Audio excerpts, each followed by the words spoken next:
Friends, good morning and welcome back to my channel Srabanti's creation. তোমরা সবাই কেমন আছো? আশা করি সবাই অনেক ভালো আছো। তো এখন ঘড়িতে সময় সকাল বাজে 8:30। মাম্মামকে স্কুলে দিয়ে চলে এলাম। আর আজকে সরস্বতী পুজো পরের দিন, তাও ওদের আজকে ফুল স্কুল রয়েছে। ইংলিশ মিডিয়াম স্কুলে হয়তো সরস্বতী পুজো হয় কি না জানি না আমি, বাট মাম্মামদের স্কুলে তো সরস্বতী পুজো একদমই হয়নি। তো এটা খুব একটু কেরম লাগে যে স্কুলে একটা পুজো না হলে ঠিকঠাক ভালো লাগে না, যার জন্য ঠাকুরের কাছে বই খাতা কালকে সব দেওয়া ছিল মাম্মামের, সেখান থেকেই বই খাতা তুলে নিতে হলো, নিয়ে ওকে স্কুলে পাঠাতে হলো, যেটা আমার ভীষণই মানে একটা অফেন্সিভ ব্যাপার লাগছে, কিন্তু কিছু করার নেই, স্কুল থাকলে তো পাঠাতেই হবে। তো আমি বাড়ি চলে এসেছি। আর এখন যেহেতু তোমার মা আছে, তো মা সব গুছিয়ে টুছিয়ে আমার কাজ প্রচুর করে দিচ্ছে আসার থেকে। হ্যাঁ, তো এই এখন বিছানা টিছানা তো সব গুছিয়ে রেখেছে, এই যে সব বিছানা ফিছানা পরিপাটি করা। আর এখন সব মামামের যত জামা কাপড় ছিল সেগুলোও মা সব কেচে ছাদে মেলে দিল। ওই দেখো একদম ফুল ফেজে কাজে লেগে পড়েছে। ঠিক আছে, আজকে আবার ঠাকুর মশাই আসবে সকালবেলায়, পুজোর নিয়ম আছে কিছু। তো এই এছাড়া রান্না বান্না তো আছেই। তাহলে চলো চটপট করে ড্রেস ট্রেস চেঞ্জ করি, তারপর সারাদিন কী করি সব কিছু তোমাদের সাথে শেয়ার করব। তার জন্য আমার সাথে থেকো। আর মা দেখো এখানে ঠাকুরের জায়গাটা পরিষ্কার করছে, কালকে এখানে পুজো হয়েছে। তো আজকে আবার ঠাকুরমশাই আসবে, ঠাকুরকে ভোগ টোগ দিতে হবে, মানে লুচি, তারপর 5 রকম ভাজা, সব এইসব ঠাকুরকে দিতে হবে, যার জন্য মা সেই জায়গাটা সব ছড়িয়ে ছিটিয়ে আছে সেগুলোকে সব পরিষ্কার করে দিচ্ছে। কারণ ঠাকুরমশাই 11:30-12টা নাগাদ আসবে, ওই জন্য ওই জায়গাটা পরিষ্কার করে ভালো করে না মুছলে হবে না। তো উঠে সকালবেলা উঠেই কাজকর্ম তো শুরুই করে দিয়েছে, মানে ভোরবেলা ঘুম থেকে ওঠার থেকেই শুরু করে দিয়েছে, কি বলবো। তো যাই হোক, চলো তাহলে পরে কথা হচ্ছে। এই দেখো এখানে এসে কিন্তু একটা ফোঁটা দেখো বসছে না, মানে আমি দেখছো তো খাটেই দেখো বসে আছি ঠ্যাং তুলে। আমার মানে শাশুড়ি মা থাকলেও আমাকে কোনো কাজকর্ম করতে হয় না, নিচে মা অনেকটা দায়িত্ব নেয়। আমি নিচে গিয়ে এখন রান্না করব, আর এখানে দেখো মা এসের থেকে এই করে যাচ্ছে আমার ঘরে কোথায় কি আছে পরিষ্কার ঝরিষ্কার। এরপরে উনি সোফা নিয়ে বসবে, সোফার ওখানে অগোছালো, তারপরে উনি আলমারি গোছাতে বসবে, খালি এই করে যাচ্ছে। আমার কম্পিউটার টেবিল দেখো মুছে পুরো ঝাঁচকচকে করে দিয়েছে। হ্যাঁ, তো এই হচ্ছে ব্যাপার। ঠিক আছে, চলো তাহলে নিচে যাই, কি রান্না বান্না হবে তোমাদের সাথে শেয়ার করব, সাথে থাকো, ব্লগটা দেখতে থাকো। তো নিচে আমি চলে এসেছি, আর দেখো এখানে মা বাড়ি থেকেই মাছ রেখেছে, এখানে কাতলা মাছ আর কি রেখেছে, এটা ফুলকপি আলু দিয়ে ঝোল হবে, আর ভোলা মাছ রেখেছে, এটা ঝাল হবে একটু। ঠিক আছে, তো এই হচ্ছে ব্যাপার। আর রান্নাবান্না কী হবে এখন আমি শিওর জানি না, আমি বলবো কী কী রান্না হবে সবই শেয়ার করব। আগে মাছগুলো চটপট করে ধুয়ে ফেলি, তাহলে চলো পরে আবার কথা হচ্ছে। তো রান্না বান্না এই যে এখানে শুরু করে দিয়েছি। মা সকালবেলায় অলরেডি ডালটা করে ফেলেছে, মুসুরির ডালটা, আর আমি এখন বেগুনটা ভাজছি, ডালের সাথে একটু বেগুন ভাজা হবে সেটা করছি। আগে বেগুনটা ভেজে নিয়ে তারপর আমি দেখো 2 রকম যেহেতু মাছ হবে, মানে কাতলা মাছও হবে আবার ভোলা মাছও হবে, তাই আগে আমি কাতলা মাছের ঝোলটাকে করে নেব। ঝোল আমি করব না, প্রথমে ভেবেছিলাম ফুলকপি আলু দিয়ে করব, তারপর চিন্তা করলাম না, মাছগুলো একটু বড় বড়, তো বড় বড় মাছ একটুখানি কালিয়া টাইপের করলেই ভালো লাগবে।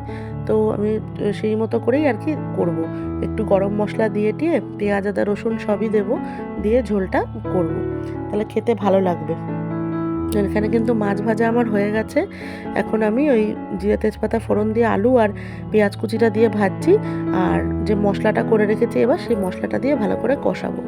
ঠিক আছে, তো রান্নাগুলো চটপট করে নিই। আর রান্নাঘরে আমি মানে আপাতত রান্নাটা করছি, কারণ আমার শাশুড়ি মা তো উপরে গেছে, যেহেতু ঠাকুরমশাই আসবে সেখানে পুজোর গোছাতে হবে, আমার মাও তাই করছে, মাকে হেল্প করে দিচ্ছে।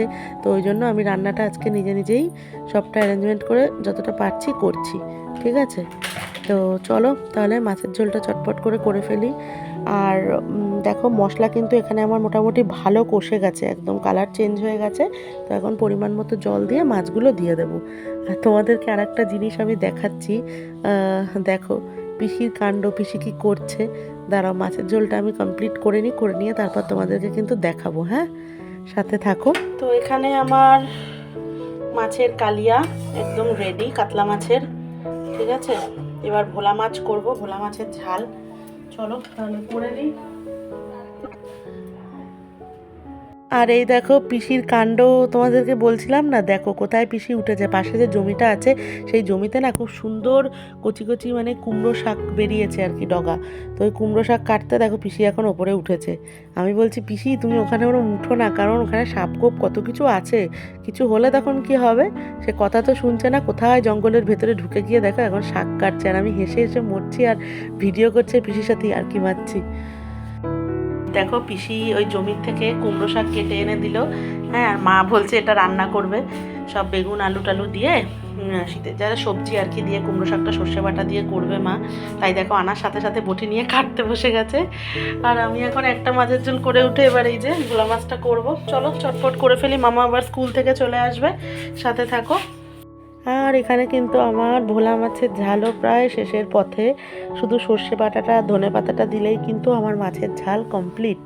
ঠিক আছে, তো আমি মানে কি বলো তো, একটু ঝোলটা আর কি বেশি রাখবো বলে আমি দিয়ে ফেলেছি জলটা, কিন্তু আর একটু কম দিলেও হতো। যাই হোক, ওটা টেনে যাবে, অসুবিধা নেই। আর দেখো এখন ধনে পাতাটাও দিয়ে দিচ্ছি।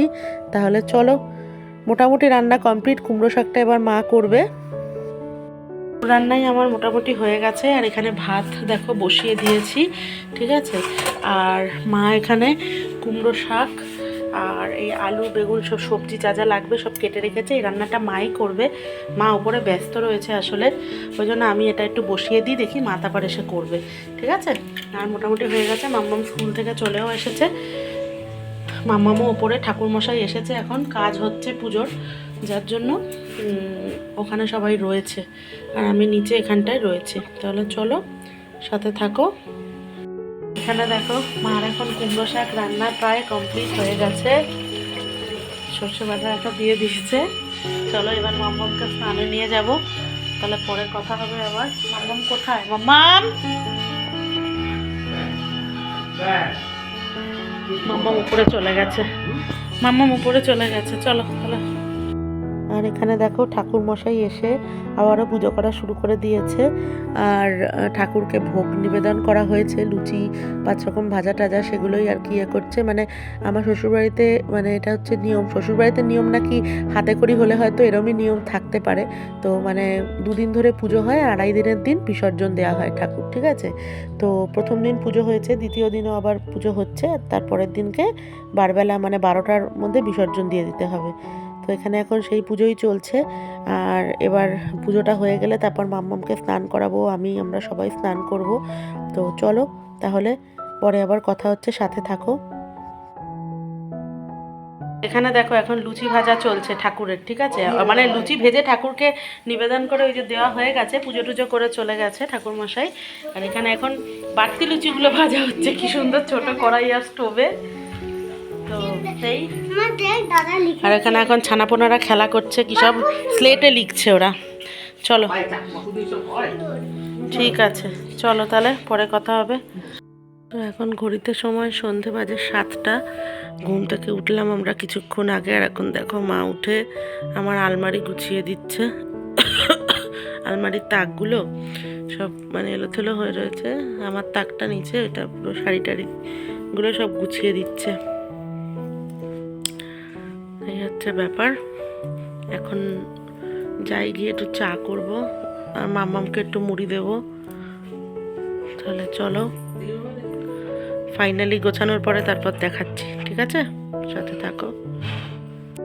একটা তাক গোছানো হয়েছে আর সেকেন্ড তাক এখন গোছানো চলছে, ওই দেখো।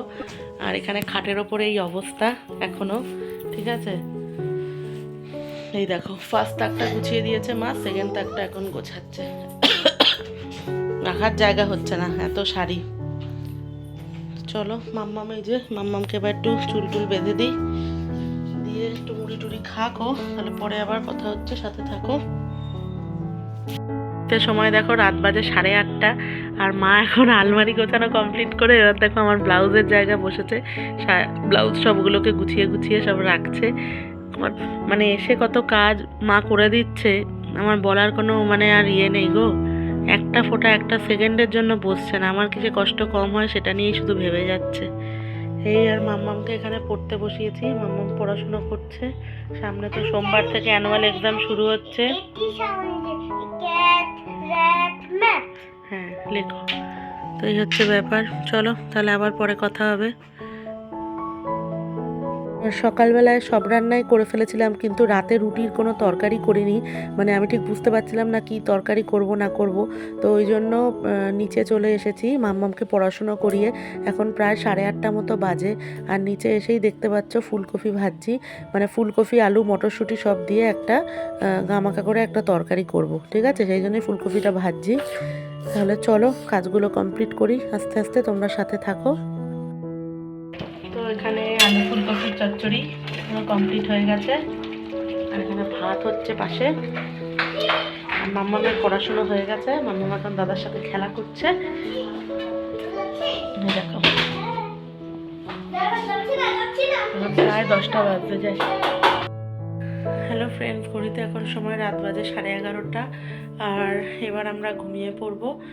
ডিনার হয়ে গেছে সব কিছু। আর দেখো দুজন অলরেডি খাটে উঠে শুয়েও পড়েছে। আমি এবার উঠবো, লাইট অফ করবো, ঘুমিয়ে পড়বো।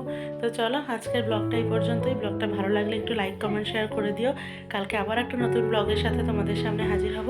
আজকের মতো tata, bye bye, good night. মামা ভালোবাসা দিয়ে দাও তাড়াতাড়ি, ভালোভাবে সুন্দরভাবে বলো। আজকে ভালোবাসা দাও তো সবাইকে। রোজ রোজ তুমি কেমন করে বলো? আজকের দিনটা ভালো বলো বলো বলো বলো। ফার্স্ট তোমাদের দিকে ভালো লাগে তার জন্য সেটা লাকমের শেয়ার না রুটি খাওয়া নেই বাবা লাকার শেয়ার ভালোভাবেও কিছুতেই বলবে না। তো চলো তাহলে আজকের মতো বাই বাই।